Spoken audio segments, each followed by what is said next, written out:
तर नमस्कार मित्रांनो, स्वागत आहे तुमचं आपल्या एका नवीन व्हिडिओमध्ये. जसं की आपण कालच्या व्हिडिओमध्ये आपण MWCचे व्हिडिओ लेक्चर चालू केलेले आहेत.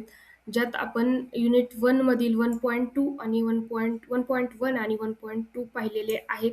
होप तुम्ही ते व्हिडिओ लेक्चर बघून आता हा व्हिडिओ लेक्चर पाहत असाल.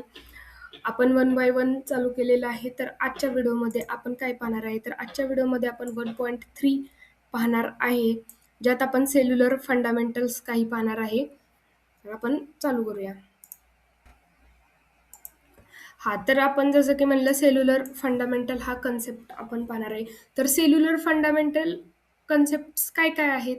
तर सेल्युलर म्हणजे काय? तर आधी आपण पूर्ण लार्ज सेल असायची. जसं की आपण इथे पाहू शकता की आधी लार्ज सेल असायची आणि त्याच्यात एकच हाय पॉवरचा आपण ट्रान्समीटर किंवा अँटेना फिट करत होतो आणि त्या थ्रू सगळीकडे रेंज पास व्हायची. पण सेल्युलर कन्सेप्ट काय आहे? तर आपण नंतर तीच लार्ज सेल आहे ती स्मॉल सेलमध्ये डिवाइड केली लाईक दिस.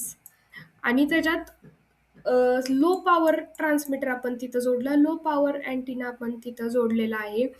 त्याच्यामुळे आपण याला म्हणतो सेल्युलर कन्सेप्ट. याचे सेल काही सेलमध्ये डिवाइड केलं, तो आहे आपला सेल्युलर कन्सेप्ट. काय तर हा झाला आपला. नंतर हे आपण केलं, पण याचे ॲडव्हान्टेज आपल्याला काय भेटले? आपण लार्ज सेल स्मॉल सेलमध्ये का डिवाइड केली? तर इफिशियंट फ्रिक्वेन्सी रियूज व्हायला लागली. इथे आपण खूप साऱ्या फ्रिक्वेन्सी ज्या आहेत त्या वेस्ट होत होत्या. आपण स्मॉल सेल केल्यामुळे आपण तिथे फ्रिक्वेन्सी आहे ती रियूज करू शकतो. आता फ्रिक्वेन्सी रियूज काय आहे, कसं करतो, हे आपण पुढे पाहणारच आहे. आणि इन्क्रीज नेटवर्कची कॅपॅसिटी जी आहे ती आपली वाढलेली आहे.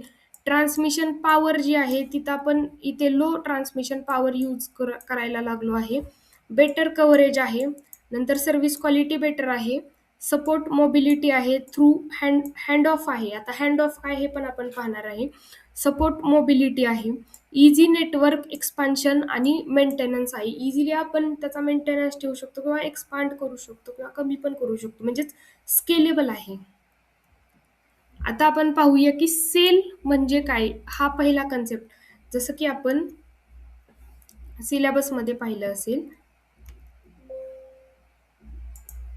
जसं की आपण इथं सिलेबसमध्ये पाहू शकतो की आपण सेल्युलर फंडामेंटल्समध्ये काय पाहणार आहे, तर 4 फॅक्टर पाहणार आहे, 5 फॅक्टर पाहणार आहे.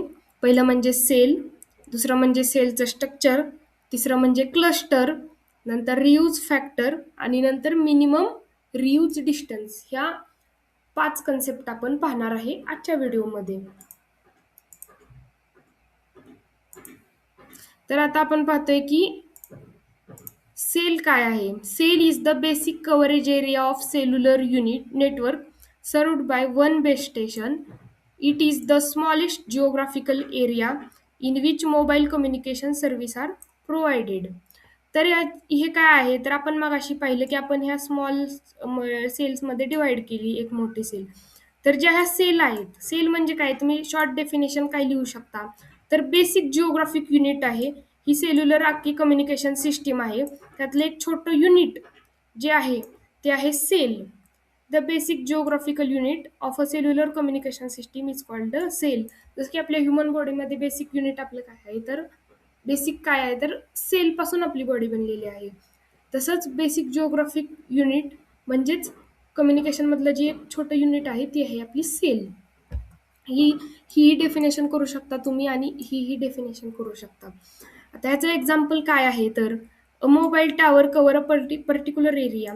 एक टावर आपण बसवतो, एक बेस स्टेशन, प्रत्येक सेलमध्ये एक बेस स्टेशन असतं आणि तो तेवढा एरिया कव्हर करतं.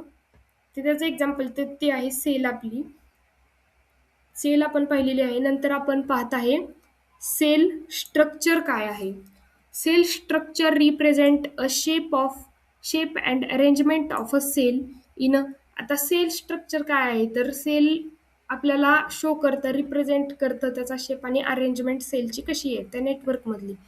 For a planning purpose cell are usually represented as hexagon because they cover an area efficiently without gap or overlaps.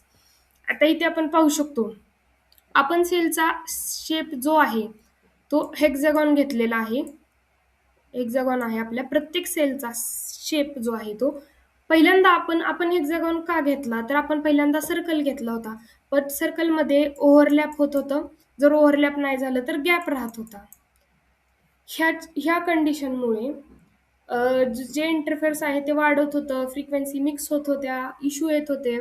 त्याच्यामुळं आपण हेक्सागॉन शेप घेतलेला आहे. हेक्सागॉन शेप हा परफेक्टली बसत आहे आपल्या सेल्युलर कम्युनिकेशनमध्ये, किंवा त्यात इंटरफेस आहे तो कमी होत आहे, गॅप कमी होत आहेत, ओव्हरलॅप कमी होत आहेत. आता सेल स्ट्रक्चरमध्ये काय काय कंपोनंट असतात. आता एक ही सेल आहे, तर यात काय काय कंपोनंट आहेत. तर एक मोबाईल युजर आहे म्हणजे आपण आहे. नंतर बेस स्टेशन आहे, एक मेन अँटिना आहे जो की हा पूर्ण सेल कव्हर करतोय. आणि नंतर कव्हरेज एरिया, हा कव्हरेज एरिया म्हणजे हा जो एरिया आहे सेल मधला तो. हे 3 कंपोनंट आहेत आपल्या एका सेलचे. आपण सेलचं स्ट्रक्चर पाहिलं. आता आपण पाहूया की क्लस्टर काय आहे. तर क्लस्टरची सिंपल डेफिनेशन काय आहे. Group of a cell is called a cluster. जो सेलचा हा ग्रुप आहे अख्खा, तो आहे आपला क्लस्टर. आपण त्याला क्लस्टर म्हणतो. After all frequency are used once in a cluster. एका क्लस्टरमध्ये जेवढ्या फ्रिक्वेन्सी आपण यूज करतो, आपण त्याच सेम फ्रिक्वेन्सी आपण दुसऱ्या क्लस्टरमध्ये पण सेम यूज करू शकतो. आता एक्झाम्पल आपण पाहतोय, क्लस्टर मे कंटेन 7 सेल्स इच युजिंग डिफरंट. आता ह्या 7 सेलचा हा क्लस्टर आहे. ह्या क्लस्टरमध्ये प्रत्येक सेल जी आहे ती वेगवेगळी, ही F1 करत असेल फ्रिक्वेन्सी, ही फ्रिक्वेन्सी 2 असेल, ही F3 असेल, ही F4, ही F5, F6, F7, अशा वेगवेगळ्या फ्रिक्वेन्सी हा यूज करत असतात. ते आहे क्लस्टर. आता आपण पाहतोय की रियूज फॅक्टर काय आहे आपला. A reuse factor indicate the fraction of a total frequency available to a single cell. एका सेलमध्ये किती फ्रिक्वेन्सी आपण यूज करतोय, किती अवेलेबल आहेत, ह्याचा फॉर्म्युला काय आहे रियूज फॅक्टरचा, तर 1/n. आता n काय आहे, तर number of cell in cluster. क्लस्टरमध्ये किती सेल आहेत. त्याचं एक्झाम्पल आहे की आता त्याच्यावरून आपल्याला रियूज फॅक्टर कळणार आहे. If a cluster number size is 7, त्याच्यामुळे आपल्याकडे रियूज फॅक्टर जो आहे तो 1/7 हा आहे. असा आपण रियूज फॅक्टर काढू शकतो. हा जस्ट फॉर्म्युला लक्षात ठेवायचा आहे, 1/n. आणि n म्हणजे काय आहे, तर n म्हणजे हा क्लस्टर आहे. आणि n कसा काढणार तुम्ही, तर क्लस्टरमध्ये सेल किती आहेत ते काउंट करणार. आता या क्लस्टरमध्ये 7 सेल आहेत, म्हणून आपला n झाला 7. नंतर minimum reuse distance. Minimum reuse distance कसं काढणार तुम्ही, ह्याच्यावरती पण MSBT क्वेश्चन विचारतं. The minimum reuse distance D, डीने इंडिकेट करतो आपण, is a minimum distance between 2 cell using same frequency. ही 2 सेलमधील, आता इथे एक सेल असेल आणि हा क्लस्टर असेल आणि हा दुसरा क्लस्टर असेल आणि ह्यातही एक सेल असेल, तर ही 1 आहे, ही ह्यातील पण 1 सेल आहे ह्या क्लस्टरमधली. तर ह्या दोन्हीमधलं जे अंतर आहे, किंवा इथे आपण हीच फ्रिक्वेन्सी सेम यूज करू शकतो, तर ते अंतर आपण कसं काढायचं, ज्या अंतरावर आपण तीच सेम फ्रिक्वेन्सी यूज करू शकतो. तर त्याचा फॉर्म्युला हा आहे, D is equal to √3n into R. तर आपला डी काय आहे, तर आपलं डिस्टन्स आपण काढतोय.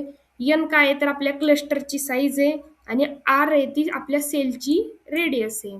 एक्झाम्पल, जर आपल्या क्लस्टरची साईज 7 आहे, तर आपण डी कसा काढणार, D is equal to √21r, म्हणजेच आपलं हे आन्सर आहे. हे आपण काढलं मिनिमम रियूज. असे तुम्ही क्वेश्चन सोडवू शकता. हे आपल्याला गिव्हन देणार आहेत, क्वेश्चनमध्येच असणार आहे, आपल्याला जस्ट त्या व्हॅल्यू ह्याच्यामध्ये पुट करायच्यात, म्हणून हा पण फॉर्म्युला तुम्ही नोट डाऊन करून ठेवा. आता आपण या व्हिडिओमध्ये काय काय पाहिलं, काय काय कन्सेप्ट पाहिलेले आहेत ते आपण एकदा रिमाइंड करूया, म्हणजे आपला 1.3 हा इथेच संपेल. जसं की आपण पाहिलं सेल काय आहे, तर बेसिक कव्हरेज एरिया आहे जो की सर्व केला आहे एका बेस स्टेशनला. नंतर सेल स्ट्रक्चर काय आहे, hexagonal representation of cell with a BTS centre. एक हेक्झागोनल शेप आहे सेलचा. सेल एक एरिया आहे. सेल स्ट्रक्चर म्हणजे सेलचं स्ट्रक्चर हे हेक्झागोन आहे. तर हेक्झागोन का घेतलं, तर आपण काही ट्राय केले, ज्यात ओव्हरलॅप होत होते, गॅप शिल्लक राहत होते, त्याच्यामुळे आपण हेक्झागोन शेप घेतलेला आहे. नंतर क्लस्टर. क्लस्टर काय आहे तर ग्रुप ऑफ ह्या सेलचा जो ग्रुप आहे त्याला म्हणतो आपण क्लस्टर. नंतर रियूज फॅक्टर काय आहे, fraction of frequencies assign to a cell. नंतर मिनिमम रियूज डिस्टन्सचा फॉर्म्युला लक्षात ठेवायचा, आणि डिस्टन्स म्हणजे असे को चॅनल्स जिथं आपण सेम फ्रिक्वेन्सी यूज करू शकतो. आय होप की तुम्हाला हे कळलं असेल. हे 5 पॉइंट तुम्ही बेसिक लक्षात ठेवायचे आहेत. नंतर आता MSBT क्वेश्चन कसं विचारतं ते आपण पाहणार आहे. क्वेश्चन 1 आपण इथे पाहतोय की ड्रॉ फ्रिक्वेन्सी रियूज पॅटर्न. आता फ्रिक्वेन्सी रियूज आपण कशी करतो त्याचा पॅटर्न आपल्याला ड्रॉ करायचा आहे. विथ अ क्लस्टर साईज 7 आणि 12, 7 क्लस्टर साईज असलेली आणि 12. State the advantages of frequency reuse. आता ह्या फ्रिक्वेन्सी रियूज आपण नेक्स्ट व्हिडिओमध्ये पाहणार आहे की फ्रिक्वेन्सी रियूज काय आहे आणि त्याचे ॲडव्हान्टेज काय आहेत. आणि हा जो क्वेश्चन आहे तो विंटर 17ला आलेला आहे, विंटर 18ला आलेला आहे, समर 18ला, नंतर विंटर 18ला सुद्धा आलेला आहे, नंतर विंटर 19 असेल, समर 22ला. हा क्वेश्चन जो आहे आपल्याला 4 मार्काला आलेला आहे, आणि विंटर 22 मध्ये 6 मार्काला आलेला आहे, विंटर 23 मध्ये 2 मार्काला हा क्वेश्चन आलेला आहे. तर तो क्वेश्चन कसा सॉल्व्ह करायचा. पहिल्यात आपल्याला क्लस्टर 7 दिलेली आहे, म्हणजे आपल्याकडे 7 सेल ड्रॉ करायचे आहेत. जसं की तुम्ही इथे पाहू शकता, इथे हा एक क्लस्टर आहे, नंतर हा एक क्लस्टर आहे आणि हा एक क्लस्टर आहे. हे जस्ट त्यांनी इथं उत्तरमध्ये 3 ड्रॉ केलेले आहेत. तुम्ही एक ड्रॉ केलं तरी ओके आहे, 2 करा, 3 करा, ओके आहे, बट मिनिमम एक तरी ड्रॉ करायचा आहे क्लस्टर. जसं की इथं क्लस्टर ड्रॉ केलेला आहे, हेक्झागोनल शेप काढायचा आहे सेलचा, हेक्झागोनल शेप काढायचा आहे सेलचा. नंतर आता 12 कसे ड्रॉ केलेत तुम्ही, तर इथं 1 आणि इथे 12 सेल, इथं टोटल ह्या 12 सेल ड्रॉ केल्यात आणि कडेने सेल. तुम्ही जस्ट एवढं जरी ड्रॉ केलं तरी ओके आहे, साईडचे पण तुम्ही करू शकता. नेक्स्ट आता दुसरा क्वेश्चन जो आहे तो विचारलेला आहे विंटर 24ला 2 मार्कसाठी, की डिफाईन करा सेल म्हणजे काय आहे आणि क्लस्टर म्हणजे काय आहे. जस्ट तुम्ही सेलमध्ये काय लिहायचं आहे तर बेसिक कव्हरेज एरिया आहे, जो की एका बेस स्टेशन किंवा एक जिओग्राफिकल युनिट आहे. नंतर काय विचारलेलं आहे तर क्लस्टर काय आहे. क्लस्टर ग्रुप ह्या सेलचा ग्रुप आहे जो की डिफरंट फ्रिक्वेन्सी यूज करतो, it's called as a cluster. हे आलेलं आहे आपल्याला 2 मार्क्ससाठी प्रश्न. आता आपण 1.3 जो आहे तो पूर्ण बघितलेला आहे. एक मिनिट. आता इथे तुम्ही पाहू शकता की आपण 1.3 जो आहे सेल्युलर फंडामेंटल्स, ज्यात आपण सेल पाहिलं, सेलचं स्ट्रक्चर काय आहे पाहिलं, क्लस्टर काय आहे पाहिलं, रियूज फॅक्टर पाहिला आणि मिनिमम रियूज डिस्टन्स पाहिलेला आहे. आपण 1.3 या व्हिडिओमध्ये आपण कव्हर केलेला आहे. आपण नेक्स्ट व्हिडिओमध्ये 1.4 आणि 1.5 हा कव्हर करणार आहे. जर तुम्हाला व्हिडिओ आवडला असेल तर लाईक करा, शेअर करा, सबस्क्राईब करा. नेक्स्ट पार्टसाठी तुम्ही कमेंट करू शकता किंवा नेक्स्ट पार्ट तुम्हाला लवकरच येईल. काही ह्यात पण डाऊट असेल तरी तुम्ही कमेंट करा. जर नोट्स तुम्हाला पाहिजे असतील तर आपलं टेलिग्राम चॅनल जॉईन करा.